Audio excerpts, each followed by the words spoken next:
Okay, good afternoon. Ah, Tungkol to sa bagyo sa Cebu, ang laki ng pinsala, no? Pagkatapos ito namang mga ibang vlogger o nagpo-post tungkol sa baha na ito, hinaluan ng politiko. Kaya lang ang pangit ng pagkagawa nila. Sabihin ba naman na pati daw ang kalikasan, ang nature daw, nakiano daw dahil parang galit na rin sa gobyerno na kurakot, bla bla bla, bla bla bla, ganun. Anong koneksyon? Anong koneksyon sa nature sa mga nangurakot sa gobyerno? Parang ang layo. O para bang ang punto nila, dahil sa mga, alam mo na, sa mga flood control, mga magnanakaw ngayon, bla bla bla. Kaya galit daw ang tawag nitong, ang nature daw, nakiano din, simpatiya. Parang ang layo. Dahil kung ang nature, ganun pala, walang kwenta ang nature. Walang kwenta. Dahil ang apektado sa nature, sa kalikasan na nangyari sa baha, ay ang mga mahihirap. Nasa Cebu. Samantalang, ang mga tinutukoy mong mga kurakot nandito sa Luzon.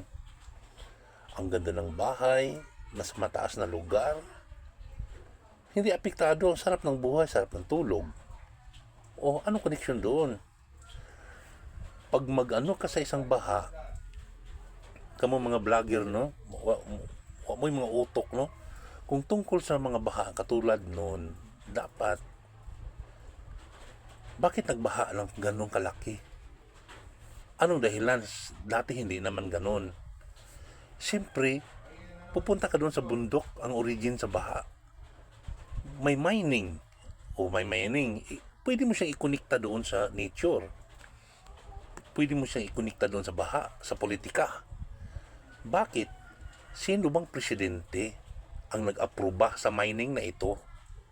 May connection na siya sa baha. Ganun. Sino bang nag-aproba? Sino bang presidente nag-aproba sa baha?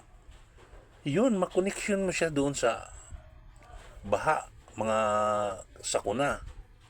Bakit ganun? Bakit nang ganun katindi ang natin? Bagyo, climate change, mga ganun.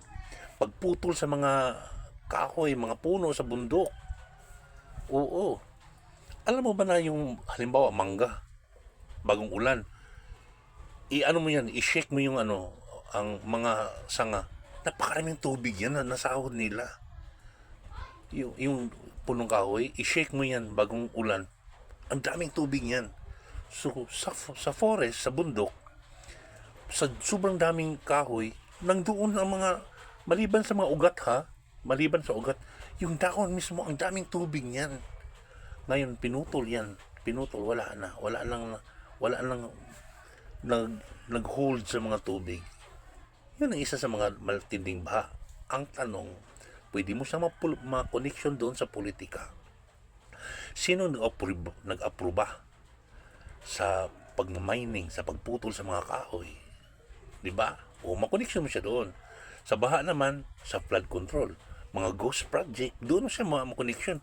Hindi yung pati ang kalikasan, nagalit na sa mga kurakot na opisyal. Anong connection doon? Pagkatapos, sino nagtiis, sino nagdusa, sino nangamatay, sino nawalan ng bahay, sino walang natatirahan, sino namatayan ng anak, mga magulang. Sino? Ang mga mahirap. Samantalang ang politikong sinabi mo magnanakaw, sarap ang buhay nandito sa Luzon. Wala sa Cebu. Hoy, mga vlogger, mga nagpost, mga buang-buang, mga bubo.